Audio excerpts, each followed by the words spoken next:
Diz assim a palavra. Porque os dons e a vocação de Deus são irrevogáveis. Porque assim como vós também outrora fostes desobedientes a Deus, mas agora alcançastes misericórdia à vista da desobediência deles, assim também estes agora foram desobedientes para que igualmente eles alcancem misericórdia à vista da que vos foi concedida. Porque Deus a todos encerrou na desobediência, a fim de usar de misericórdia para com todos. E vou voltar a repetir o verso 32. Porque Deus a todos encerrou na desobediência, a fim de usar de misericórdia para com todos. Que o Senhor abençoe a leitura da sua palavra. Ainda antes de voltar à palavra, gostaria de só fazer uma referência, porque o mês de agosto é sempre um mês diferente dos outros e um mês de algumas surpresas, e é um mês que nos presenteia com a visita de queridos irmãos que já não estão connosco e que nos visitam agora. E eu não quero falhar ninguém, mas hoje é um domingo onde temos alguns dos nossos queridos que têm ido para outros lugares e que hoje estão connosco. Temos o Pedro, a Sofia e o Jaime, estão connosco hoje, vieram de Inglaterra. Temos a Karina, temos a Ana Rita, e por isso, estou agora a falar daqueles que, fazendo parte da igreja, nem sempre podemos contar com eles, e por isso nós estamos contentes. Portanto, não deixem escapar nenhum destes e poder dar-lhes um abraço especial. Quero também só referir uma coisa, como uma boa parte de nós saberá. Ontem a Marta casou, a Marta Tavares casou, agora é Marta Tavares Marques, casou com o Filipe Marques. Se Deus quiser, eles passarão a integrar também a nossa igreja, e foi um dia feliz também por este casamento. Estamos animados. Vamos voltar aí à carta de Paulo aos Romanos, que nós acabamos de ler.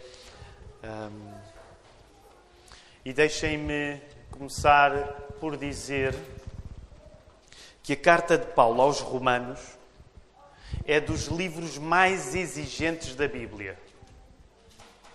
Isto porque é uma carta que Paulo escreve aos cristãos em Roma, como o nome indica, não tanto a propósito de um assunto em particular, como acontece em muitas outras das cartas do Novo Testamento, mas a propósito de um assunto no geral, que é nada mais, nada menos que o assunto da salvação. Imaginem, por isso, o que está em causa quando nós lemos a carta de Paulo aos Romanos. Paulo está a explicar a maneira como Deus nos salva através de Jesus Cristo. Se tivéssemos de resumir muito o assunto da carta de Paulo aos Romanos, era assim que iríamos resumir. Paulo está a explicar a maneira como Deus nos salva através de Jesus Cristo. Por um lado, nós podemos e devemos dizer que o assunto é simples, porque Deus nos salva através da morte e da ressurreição de Jesus Cristo, ponto final. De certa maneira, nós podemos dizer, ora, aqui está um assunto que também é simples. O assunto da salvação também é simples na medida em que nós somos salvos pela morte, pela ressurreição do Senhor Jesus. Concordam comigo? Amém? Nós somos salvos pela morte e pela ressurreição do Senhor Jesus. Se tu tiveres de dizer a alguém aquilo que te faz cristão, se só disseres isto, já estás a dizer muito. E estás a dizer a verdade. Nesse sentido, podemos dizer, é bem simples. Porquê é que és cristão? O que é que te torna cristão? Porque eu fui salvo pela morte e pela ressurreição do Senhor Jesus. Nesse sentido, podemos dizer, é simples. Claro que, por outro lado, nós podemos olhar para a carta. Folheiem lá a carta. Quantos capítulos tem a carta? Folheiem lá. Quem sabe de cor? Tem 16 capítulos. Romanos tem 16 capítulos. E olhem lá só para ter a dimensão. Ainda é um bocadinho, não é? O tamanho da carta ainda é um pouco. Concordam comigo? A carta ainda é um pouco grande. Portanto, também quer dizer que, apesar do assunto ser simples, também tem espaço para ser complicado. Algum de vocês está recordado a última vez que leu a carta de Paulo aos Romanos? Devia estar. Ou pelo menos coloque-se nessa empreitada. a carta aos Romanos, também podemos dizer que se fala acerca da salvação, ainda agora dissemos a salvação é uma coisa simples, também temos de reconhecer a salvação é ao mesmo tempo um assunto bem complexo.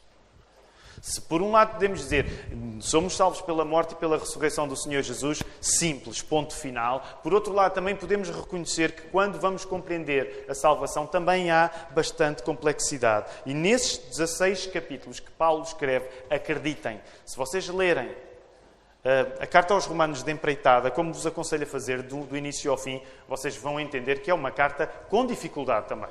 É denso, é denso. E provavelmente podemos dizer que a carta de Paulo aos Romanos envolve a teologia mais sofisticada de toda a Bíblia. Talvez possamos dizer que é o livro mais teológico de toda a Bíblia. Porque quando Paulo vai explicar algumas coisas, às vezes fica difícil de compreender. O assunto pode ser bem complexo.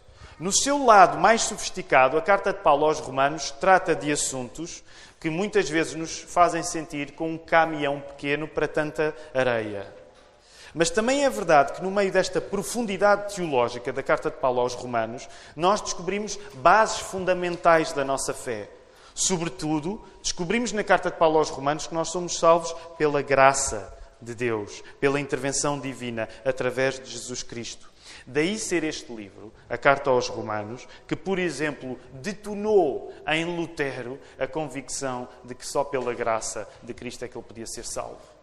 E não vou falar muito mais de Lutero, porque este ano já temos uma boa dose de falar de Lutero. Passámos uns bons meses a ouvir falar de Lutero, não é? Alguns dos irmãos vieram ter comigo e dizer assim, estou a ficar enjoado de Lutero. E então encerramos o capítulo de Lutero. Mas, lembrem-se, foi esta carta de Paulo. Esta carta de Paulo aos Romanos que detonou em Lutero uma verdadeira revolução. Uma verdadeira revolução. De toda esta fundura bíblica que existe na carta de Paulo aos Romanos, nós hoje damos um breve mergulho. Vamos dizer assim, a carta de Paulo aos Romanos é uma piscina bem profunda, é uma água bem profunda. E hoje nós vamos dar assim apenas um mergulhinho, num assunto sobre o qual Paulo está agora aqui a falar, que é o assunto da misericórdia divina. Então hoje o meu convite é, seguindo um pouco o ritmo do nosso verão, provavelmente a maioria de nós já deu uns mergulhos neste verão, quer em praia, quer em piscina, quer em rio, e hoje é assim um mergulhinho na carta de Paulo aos Romanos para vermos o assunto da misericórdia. Porque a misericórdia é um dos ingredientes necessários para nós saborearmos a salvação que Deus nos oferece. Se tu queres mastigar a salvação que Deus te oferece, se queres digerir, se queres mesmo que a salvação faça parte de quem tu és, queres comer essa salvação, deixa-me usar esta figura, então tu tens de entender que quando fores comer a salvação, usando figuradamente, quando fores comer a salvação, nesse bolo que estás a comer está lá a misericórdia divina. Não é possível falar na ligação entre Deus ser misericordioso e nos salvar. Não é possível falar entre a ligação entre Deus ser misericordioso e nos salvar sem reconhecer que a realidade, que compreender a realidade é exigente para nós. O que é que eu quero dizer com isto? Compreender a realidade é exigente porque quando nós somos guiados pela Bíblia, nos vamos deparar com paradoxos. E Paulo, e já vamos ao texto novamente, Paulo está aqui a falar de paradoxos. Muitas vezes partilho convosco acerca do paradoxo. O paradoxo pode parecer uma coisa contraditória, mas quando é olhada da maneira certa, nós olhamos para um paradoxo e dizemos assim, faz sentido. Então, o que é um paradoxo? É uma coisa que quando nós lemos, ou quando nós vemos, nos parece contraditório, parece que não faz sentido, mas que quando temos a chance de olhar da maneira certa, nós apercebemos que afinal faz sentido. Parecia que não fazia sentido, mas fazia sentido. Voltem a colocar os vossos olhos aí, verso 29, 30 e 31 e 32. O que é paradoxal, estranho, esquisito e está aqui a ser junto nestes versos? É o elemento de Deus ser misericordioso, ao mesmo tempo que se está a falar no facto de nós sermos desobedientes. Isto torna a leitura logo um pouco complexa para nós. Porque a nossa capacidade de aliar coisas que nos parecem opostas não é muito grande. E reparem, já vamos ver melhor o texto, mas o que Paulo está a fazer ao falar da misericórdia divina é que ele está a misturar a misericórdia com a desobediência. Está a querer falar da misericórdia junto com o facto de nós desobedecermos. Neste caso, um dos paradoxos que se nos atravessa à frente neste texto é o de a desobediência humana parece que dança com a misericórdia divina. Parece que as duas estão a dançar. E nós lemos o texto, estamos um bocado descontextualizados, porque entramos em Romanos, caímos do nada em Romanos 11, não sabemos bem o que é que Paulo está a falar, eu vou falar-vos já de seguida nisso, mas estes elementos são logo estranhos. Vocação, desobediência, misericórdia. E para explicar um pouco melhor, Deus usa o facto de nós sermos-lhe rebeldes para manifestar que Ele é gracioso. Não há volta a dar. A realidade é exigente. Deus usa o facto de nós sermos maus para Ele mostrar que é bom. E muitas vezes a nossa reação pode ser, mas as coisas não podiam ser um pouco mais simples? Porquê é que Deus não usa o facto de nós sermos bons para mostrar que Ele ainda é melhor?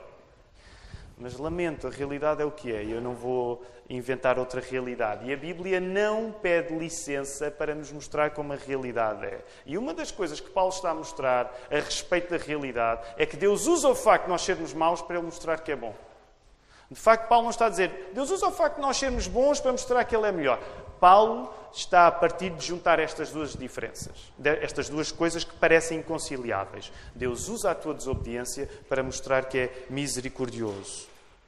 O cristianismo não é uma fé que sugere que Deus te vai salvar numa terra muito distante daquela onde tu cometeste erros. O cristianismo, a fé cristã, não sugere que tu vais ser salvo numa terra muito distante daquela onde cometeste os piores erros da tua vida. Não, pelo contrário. O cristianismo defende que Deus te vai alcançar pelo facto de ser misericordioso, tendo Ele a consciência mais rigorosa que tu és mau. Estão comigo? A fé cristã não separa a nossa maldade para um país, para depois, quando nós conhecermos a graça de Deus, já estarmos muito longe do país onde fizemos as coisas más. Não. O que a fé cristã diz é que Deus vai alcançar-te na sua misericórdia, tendo Ele a mais profunda consciência da maldade em ti. Por isso, elementos opostos como a desobediência e a misericórdia correm tão juntos nesta carta de Paulo aos Romanos. São coisas que parece que não fazem sentido, mas de repente aqui estão elas a correr a par e passo. E deixem-me dizer, eu sei que estou a generalizar, mas eu acho que nós hoje temos pouca dificuldade em lidar com paradoxos. Nós preferiríamos que quando Paulo nos fosse falar, Paulo, se vais falar de Deus ser bom, então não fales do facto de nós sermos maus. Só vais estragar um bocado a onda. No entanto, quando o Evangelho é apresentado, ele é apresentado fazendo coincidir no mesmo lugar a bondade de Deus e a tua maldade, a minha maldade, a maldade de nós todos. Isto significa que a realidade é paradoxal. Deste facto sai um estilo. Desta mensagem sai uma maneira. Não é possível pregar o Evangelho de Jesus fugindo do facto da realidade ser difícil. Nós não preferiríamos uma realidade onde, se o assunto é bondade, fosse só bondade? Porquê é que vivemos numa realidade em que, quando o assunto é bondade, Deus tem de misturar a nossa maldade? Não dá para separar as coisas. E deixem-me dizer da maneira mais simples que consigo. Não dá para separar as coisas. A realidade é assim. Não dá para separar as coisas. Quando vos prego hoje, uma vez mais, que Deus é a solução, é necessário ficar claro que se Deus é a solução, isso significa que nós somos piores do que julgamos. Sempre que tu fores sempre que tu fores pensar acerca da graça de Deus, tu tens de reconhecer uma vez mais que tu és pior do que julgas. Nenhuma pessoa vai amar mais Cristo por ser escondido a essa pessoa que aquilo que ela merece é o inferno. A pessoa que ama mais Jesus porque acha que não merece o inferno, essa pessoa não ama mais Jesus, essa pessoa ama-se a si própria. E percebem o sarilho que isto é? Isto significa que sempre que nós vamos pregar o Evangelho de Jesus Cristo, temos de falar no facto de haver um inferno e das pessoas estarem condenadas se não tiverem Jesus. Hoje, em muitos contextos, é muito mais agradável pensar na ideia, ok, vamos pregar Jesus sem termos de falar no inferno. Vamos falar de Jesus sem termos de falar que existe um lugar onde as pessoas vão ficar afastadas de Deus em sofrimento eterno. É muito desconfortável. Concordam comigo? É fácil para vocês falarem no inferno, é que para mim não é. É fácil falarem no inferno. E, no entanto, quando tu vais ler a carta de Paulo aos Romanos, aqui está. As duas vias, Deus é misericordioso e nós somos maus, estão sempre a correr. E Ele não foge da realidade. A pessoa que ama mais Jesus não vai amá-lo mais por achar que o inferno não existe. Isto não significa, quero fazer este ponto, isto não significa que um cristão entende todas as dificuldades da realidade. Mas significa que um cristão afirma a realidade até no que a realidade é difícil. De outro modo, isso não significa que eu, enquanto pregador da palavra, entendo todas as razões porque Deus resolveu criar um mundo onde o inferno existe. Muitas vezes eu ouço esta pergunta, muitas vezes eu próprio faço esta pergunta. Porquê é que Deus resolveu criar um mundo onde é possível as pessoas irem para o inferno? Ele tinha ou não tinha poder de criar um mundo onde isso não fosse possível? Tinha ou não tinha poder? Ele é omnipotente? Tinha ou não tinha? Mas resolveu não fazê-lo e nós não temos essa resposta inteiramente na Bíblia. Nós não temos a razão explicadinha porque é que Deus, podendo criar um mundo sem mal, resolveu criar um mundo onde o mal é possível. Nós não temos isso completamente explicado. Logo, eu como cristão, eu não sei explicar isso. Porque é que Deus resolveu fazer as coisas assim? Eu não sei explicar. Paulo não sabia explicar, havia de ser eu a saber. Eu não sei explicar, mas uma coisa sei. Eu vou transmitir que Jesus é o único caminho para a salvação. Porque isso é absolutamente claro. Isso é absolutamente claro. Agora, isto faz com que quando a pessoa prega esta mensagem, isto dá origem a um estilo, que é um estilo paradoxal, onde nós pregamos coisas boas ao mesmo tempo que falamos coisas más. Não há maneira do Evangelho ser pregado sem que a coisa boa seja pregada ao mesmo tempo que é pregada a coisa má, que é, se tu sem Jesus estás condenado. É um paradoxo. É cru. É um paradoxo cru. Mas é um paradoxo esperançoso. É um paradoxo esperançoso. Não precisamos de ser salvos porque a vida é fácil. Nós precisamos de ser salvos porque a vida é difícil. Se a vida fosse fácil, tu não precisavas de ser salvo. E agora estamos, lógica, mesmo rudimentar. Mesmo A mais B igual a C. 2 mais 2 igual a 4. Se a vida fosse fácil, tu não precisavas de te salvar. Mas como a vida não é o fácil que tu gostavas que a vida fosse, que eu gostava que a vida fosse, acredita, tu precisas de ser salvo. Eu não sei explicar completamente porquê, mas sei que Jesus é a salvação que tu precisas. Eu estou absolutamente convicto disso. Logo, quando lemos a carta de Paulo aos Romanos, temos pelo menos de desejar ser este tipo de pessoas atentas à palavra. Para aceitarmos o modo. Não aceitar o modo de Paulo pregar é não aceitar a mensagem que Paulo prega. Logo, quando nós lemos a carta aos Romanos, precisamos de um cinto de segurança bem forte. De um cinto de segurança bem forte. Porque é difícil. É difícil. E agora, só para mostrar que é difícil, vamos concentrar-nos só nas ideias fundamentais que nós encontramos aqui nos versos 30 e 31. Reparem, verso 30 diz assim, e eu vou com calma, porque isto eu não acho que seja uma leitura fácil. Porque assim como vós também outrora fostes desobedientes a Deus, mas agora alcançastes misericórdia à vista da desobediência dele, assim também estes agora foram desobedientes para que igualmente alcancem misericórdia à vista da que vos foi concedida. Ok, vamos fazer um contexto. Lembram-se de há bocado um dos textos que foi lido, creio eu, pelo Tiago Falcoeiras. Lembram-se? Agora é aquele texto interessante que é... Vamos ver se vocês estavam atentos. Lembram-se do texto que o Tiago Falcoeiras acabou de ler há uns minutos? Era um texto sobre o quê? Não é? O que é que o Tiago leu? O Tiago veio cá à frente, leu um texto bíblico. Agora, eu sei que há pessoas que vão à igreja que o importante é estarem sossegadas e não ouvir nada do que está a acontecer. E, portanto, ele está a dizer uma coisa sagrada, não é importante nós percebermos. Mas, de facto, esta é uma igreja protestante, é um bocadinho importante nós percebermos o que é que está a ser dito. Qual foi o texto que o Tiago leu? Tirando mulheres que têm filhos de mama, todos os outros são obrigados a saber. Qual foi o texto que o Tiago Falcoeiras leu?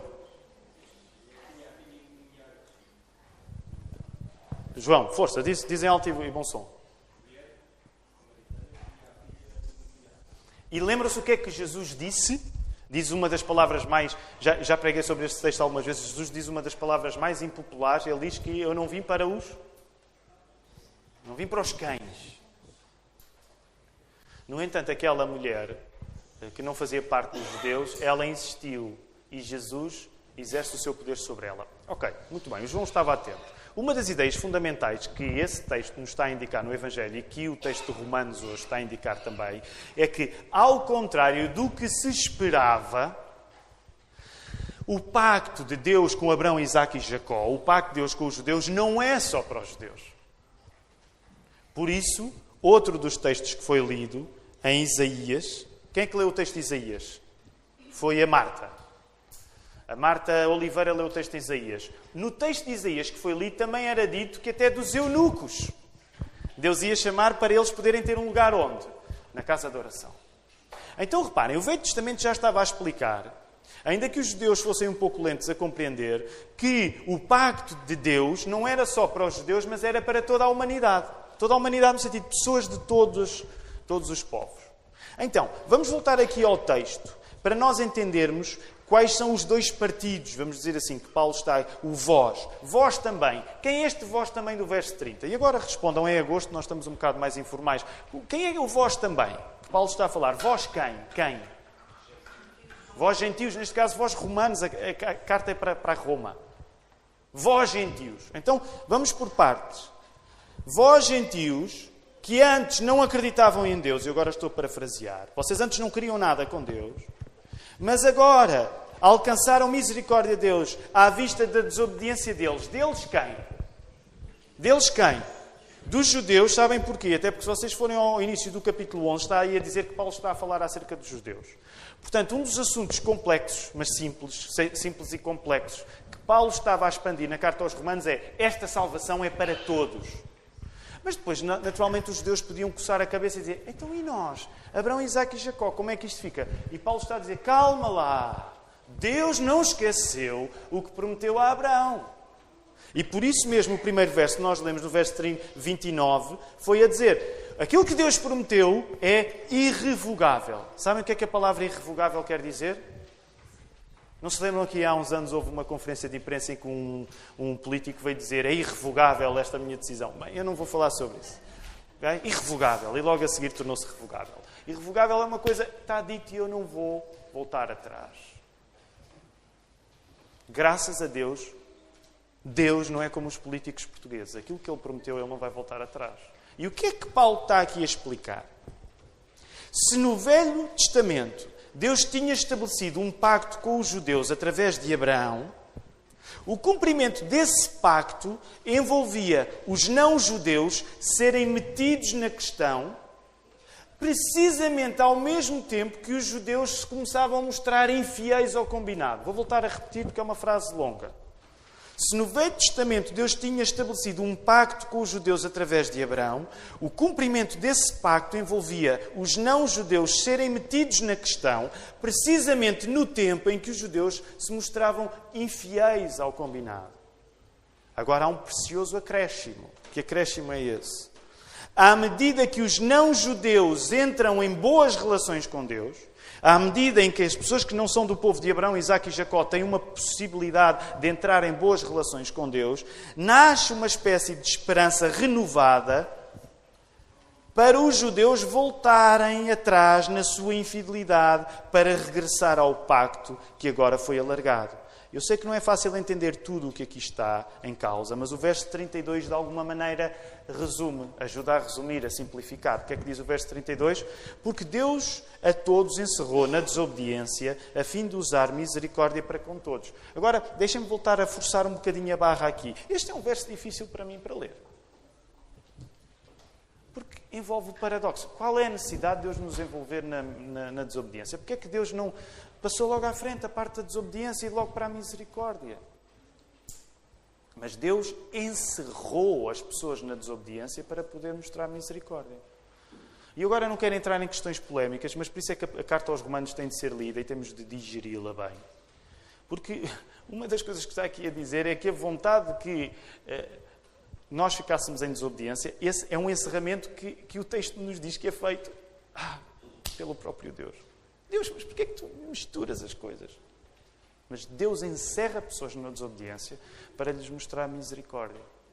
Percebem? Eu acho que é complexo e talvez eu não me esteja a explicar bem, mas uma das coisas que eu vos quero dizer quando prego a palavra é que não é fácil. A vida não é fácil. Mais uma vez estou aqui a dizer, a realidade não é fácil. Mas é assim que a palavra diz.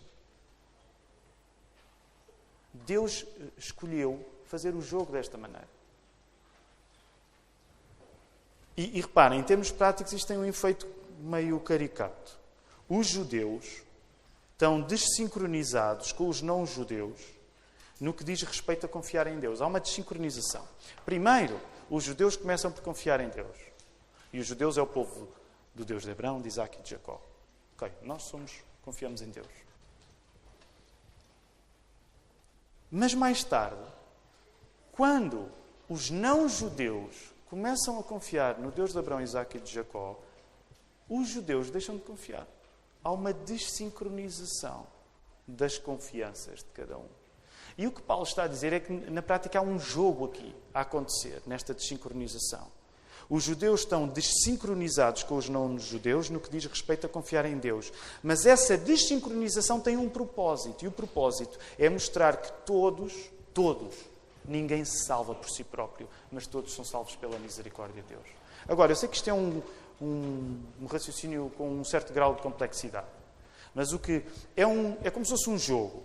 Os judeus vêm para cá, agora vêm para lá, ao mesmo tempo que os não-judeus entram, para que a seguir os judeus olhem para os não-judeus que entraram e queiram entrar também. É mais ou menos isto que Paulo está a dizer. Primeiro Deus chama os judeus, eles ficam junto de Deus, os gentios estão fora. Tal passagem de Jesus a dizer, eu não vim para os cães. No entanto, mais tarde, a graça de Deus opera que os não-judeus vêm precisamente na altura em que os judeus estão a ir embora. Mas Paulo diz, com um propósito, para que agora os judeus possam olhar para os não-judeus e dizer, espera aí, eu quero voltar. E voltar. E nisto tudo, nestas corridas em relação a Deus, nestas corridas e fugidas em relação a Deus, há uma lição.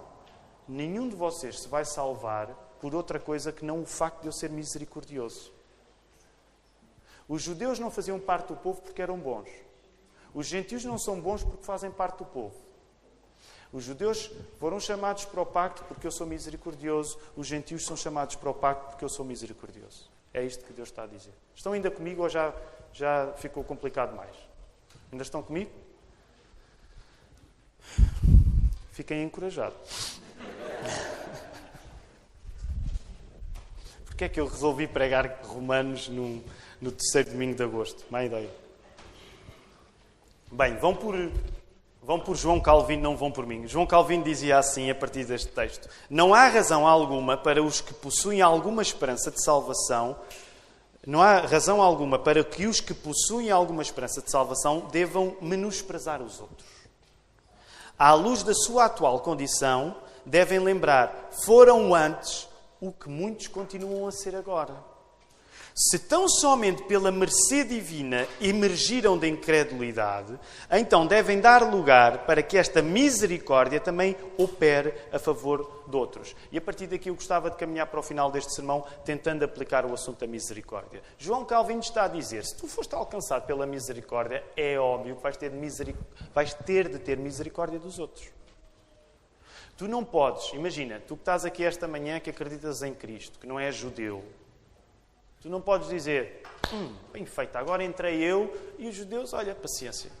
Não, tu não podes dizer isso. Porque se tu foste alcançado em misericórdia, tu tens de estender essa misericórdia aos outros. Quando o assunto é misericórdia, nós não podemos ficar apenas a olhar para quem recebe a misericórdia. E já vamos falar acerca de quem recebe a misericórdia. Mas antes ainda, para aplicar às nossas vidas, eu gostaria que nós pensássemos, ainda antes da pessoa que recebe a misericórdia, nós pensássemos em quem dá a misericórdia.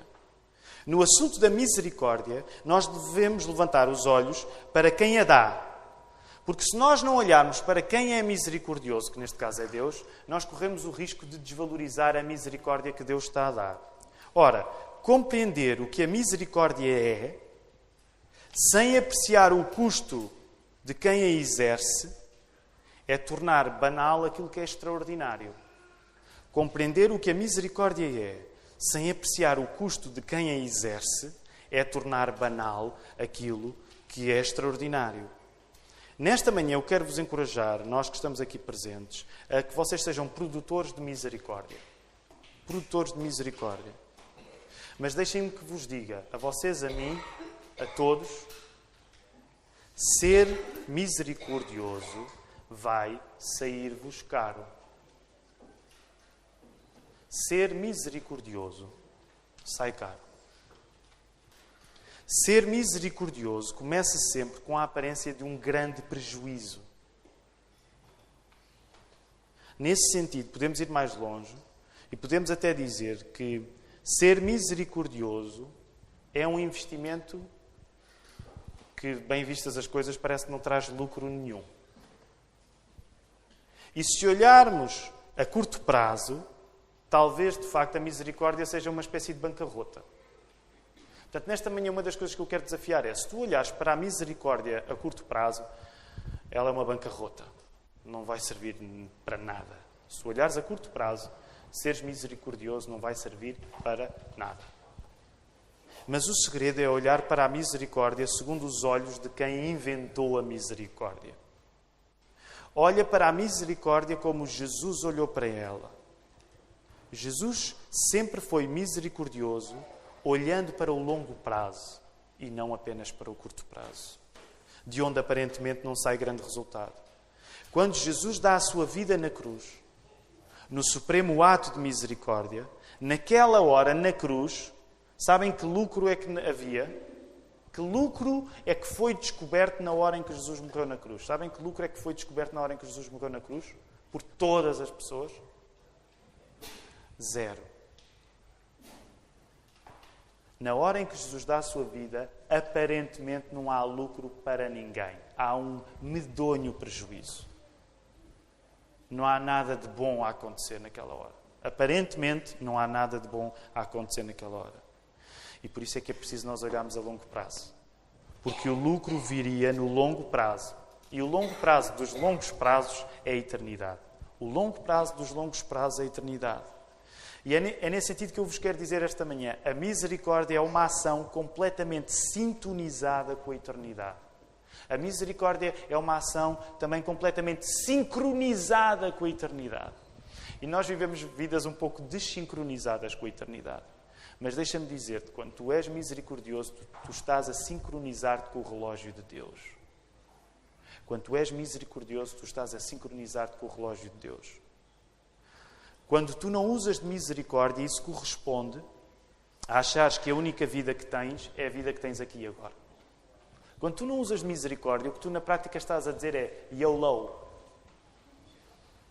Ninguém é... YOLO? Nada?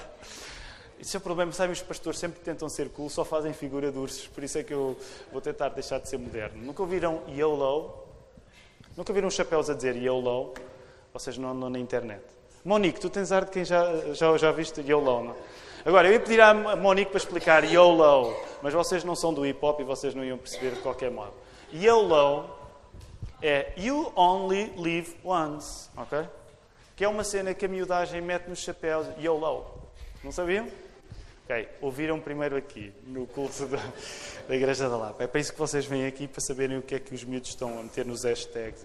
Eu acho que nem a minha filha Maria, sabias o que é que YOLO quer dizer? A minha filha agora já me está a corrigir acerca dos códigos da internet, mas pronto, eu desisto. Mas é apenas para dizer.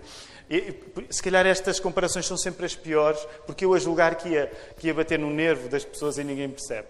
Mas quando tu não és misericordioso, é como se andasses com o chapéu YOLO. Agora, como isso não funciona, quando tu és misericordioso, é como se tu achasses que de facto só há uma vida e a vida é esta. Ok?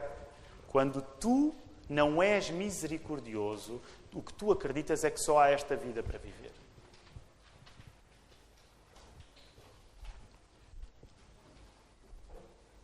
No mundo preso ao presente, a misericórdia parece um luxo de quem julga que vai viver para sempre. E esse é um dos segredos que leva a que a misericórdia seja tão pouco empregada. Sabem porque é que nós empregamos tão pouco a misericórdia?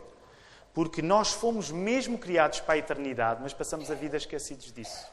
É por isso que nós somos tão pouco misericordiosos. Essa é uma das razões porque nós somos tão pouco misericordiosos. Pode não ser uma razão consciente na nossa cabeça. Mas na prática, uma das coisas que contribui para que tu não faças com os outros aquilo que Jesus fez contigo é que tu te esqueces que foste criado para sempre, para existir sempre. E vives como se tivesses sido criado para viver apenas para o presente. Nesse sentido, devemos lembrar as palavras de Jesus no Sermão do Monte. O Joel pregou um sermão extraordinário no domingo passado, sobre o Sermão do Monte. Eu quero só recuar umas palavras em Mateus capítulo 5, quando Jesus começou a pregar o Sermão do Monte, no verso 7. Não precisam de abrir, mas uma das coisas que diz lá é: bem-aventurados os misericordiosos, porque alcançarão misericórdia. Já perceberam? O prémio de tu seres misericordioso é teres misericórdia. Agora, o que eu gostava de chamar a atenção nesse verso que Jesus diz é o verbo alcançar. Porque o verbo alcançar é um verbo que devia espevitar a nossa atenção. Alcançar. Quando Jesus fala de misericórdia, ele usa o verbo alcançar, porque alcançar é ir mais longe. Bem-aventurado és tu se fores misericordioso, porque tu vais mais longe e vais alcançar aquilo que leva a ir mais longe, que é a misericórdia. O verbo alcançar é mesmo importante porque misericórdia significa alcance e não misericórdia significa limite. Se tu não usas de misericórdia, és um ser humano num processo de encarquilhamento. Sabem o que é uma coisa encarquilhada? É mais fácil do que YOLO. Sabem o que é uma coisa encarquilhada? Eu sei que eu salto do calão do Bronx para palavras difíceis em português. Sabem o que é uma coisa encarquilhada? Eu não vou dizer o que a irmã Manuela disse, mas a irmã Manuela disse uma coisa engraçada. Mas uma coisa encarquilhada é uma coisa engilhada, é uma coisa que não é... Eu não vou fazer mais mímica, mas uma coisa encarquilhada é uma coisa a definhar. Agora percebam a ideia que eu vos quero dizer. Se o verbo usado para misericórdia é alcance, é para te sugerir a ideia que quando tu não és misericordioso, tu estás a definhar. Por isso é que podemos dizer, num certo sentido, que o inferno é o lugar da definhação eterna.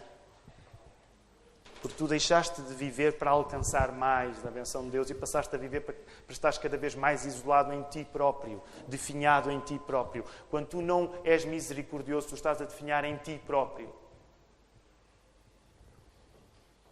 A misericórdia faz-te viver para sempre. É o título do sermão. A misericórdia faz-te viver para sempre. Por isso mesmo, quando Paulo falava sobre este assunto, ele queria explicar que aquela relação especial entre Deus e o povo judeu... Olha, lembram-se os judeus com quem Deus fez um pacto, Abraão, Isaac e Jacó, Egito, pragas, aquela história toda. Olha, Deus não se esqueceu e Ele vai alcançar o seu povo. Deus não se engelhou, não perdeu a memória, não tem... é verdade. Foi para as memórias que desaparecem. Como no filme Divertidamente, onde há o fosso das memórias que desaparecem. Com Deus não há memórias que desaparecem. Logo Paulo estava a dizer, a misericórdia de Deus alcança as pessoas com quem ele tinha feito um pacto. Por isso é que é importante Paulo falar na carta aos Romanos dos judeus. Olha, Deus não se esqueceu. Deus alcança. Aquilo que Deus prometeu, Ele vai alcançar. A aliança entre o Senhor e Abraão, Isaac e Jacó tem uma eternidade à espera dele. E agora não vou entrar mais neste assunto, pois este assunto levanta questões complicadas e eu não estou dentro dele. Mas Deus não esqueceu Abraão, Isaac e Jacó e o povo de Israel. Esta é a minha convicção. Agora entende que se tu não praticas a misericórdia com os outros, o que acabas a dizer, mesmo que seja involuntário, é que o teu cristianismo não é um grande cristianismo. Não há cristianismo sem misericórdia, porque todas as pessoas que são cristãs só podem ser cristãs porque Deus as alcançou num ato de misericórdia executado na cruz. Cristãos sem misericórdia não são cristãos. Eu sei que é radical de colocar as coisas nestes termos, mas cristãos sem misericórdia não são cristãos. São pessoas que se enganam a si próprias e enganam os outros, mas não enganam a Deus. Se tu dizes que és cristão e não usas de misericórdia, tu podes estar a enganar a ti próprio, podes estar a enganar aos outros, mas tu não enganas a Deus. Porque Deus sabe acerca de ti aquilo que nem tu próprio és capaz de reconhecer. Logo, o desafio deste sermão é quando tu, num primeiro movimento, olhas para ti, o agente, a pessoa que devia estar a exercer misericórdia junto aos outros, ao olhares para ti, deves recordar que tu foste alvo da misericórdia de Deus. Tu foste alvo da misericórdia de Deus. Tu não és cristão por causa da tua história. Tu não és cristão por causa dos teus pais que te educaram na igreja. Tu não és cristão porque chegaste a uma determinada conclusão. Tu és cristão porque foste alcançado pela misericórdia de Deus. Na prática, ao olhares para ti, tu deves ser conduzido a olhar para Deus. E só agora deves olhar para os outros que devem ser alvos na tua misericórdia. E é aqui que eu quero terminar. Enquanto chamo os músicos para se prepararem para nós terminarmos o nosso culto. É aqui que eu quero terminar. A pergunta final é esta. Quais são as pessoas com quem tu estás a usar de misericórdia? Eu gostaria que tirasses uns instantes para pensar nisso. Quais são as pessoas com quem tu estás a usar de misericórdia? Não mintas, mas pensa, é pessoas com quem usas misericórdia.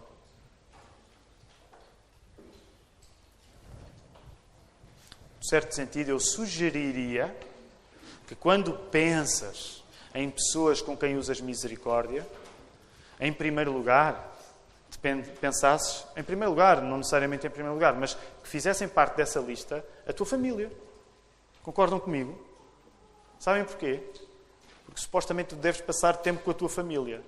Quanto mais tempo tu passas com alguém, mais misericordioso tens de ser com essa pessoa. Concordam comigo? Os maridos pensaram nas suas esposas quando eu falei em misericórdia? Não?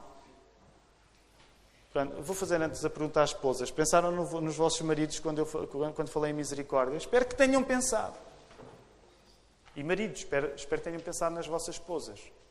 Porque as pessoas que vocês mais amam são as pessoas com quem vocês têm de ser mais misericordiosos. Pais que têm filhos, pensar nos filhos, têm de ser misericordioso para os meus filhos. Filhos que têm pais, pensar nos pais. E vice-versa, família. Claro que depois isto começa a expandir-se. Depois pensas no teu trabalho. Com quem é que eu tenho de ser misericordioso no meu trabalho? Depois pensas na igreja. Depois vais pensando, há uma lista infindável de pessoas com quem tu não podes relacionar-te de outra maneira se não for através da misericórdia. Tu tens de ser misericordioso. E para terminar, ao pensar nas pessoas com quem já usas de misericórdia, pensa nas pessoas com quem não usas misericórdia e já devias estar a usar. Agora, eu sei que isto levanta uma questão que não é o objetivo deste sermão. Que, ao mesmo tempo, nós não podemos ser agentes de misericórdia sem sermos responsáveis. Há momentos que a Bíblia nos fala em que há pontos onde nós temos de pôr ponto final na relação com as pessoas. Lembram-se quando, por exemplo, Jesus mandou um grupo expandido de discípulos e disse, vocês vão pregar. E se eles rejeitarem, a determinada altura, o que é que vocês têm de fazer? Vocês têm de ir alcançar outras pessoas. Vocês sacodem o pó da terra dessas pessoas e seguem para outra. Agora, não entendam mal, eu só estou a falar neste texto porque não quer dizer que nós não somos criteriosos no uso da misericórdia. O uso da misericórdia não é uma falta de critério. O uso da misericórdia é o critério eterno. Portanto, tu tens de ser criterioso, tu tens de ter o cérebro a funcionar iluminado pelo Espírito Santo, tens de ter as tuas emoções a funcionar guiadas pelo teu Espírito Santo. Mas nesta manhã eu quero-te só desafiar isto. Pensa nas pessoas com quem tu tens de usar misericórdia e ainda não estás a usar. E lembra-te, olha para essa pessoa e faz apenas um quadro mental. Quero ser ortodoxo ao sugerir este quadro mental. O que tu tens de fazer com a pessoa com quem deves ser misericordioso e ainda não és, é ver nessa pessoa tu próprio. E ao pensares em ti, imaginar Jesus. O que é que Jesus fez comigo? O que é que Jesus fez comigo?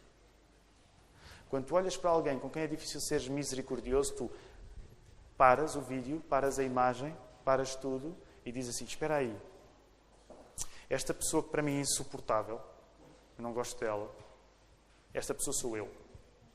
E eu sou Jesus agora. Eu tenho de fazer com ela aquilo que Jesus fez comigo.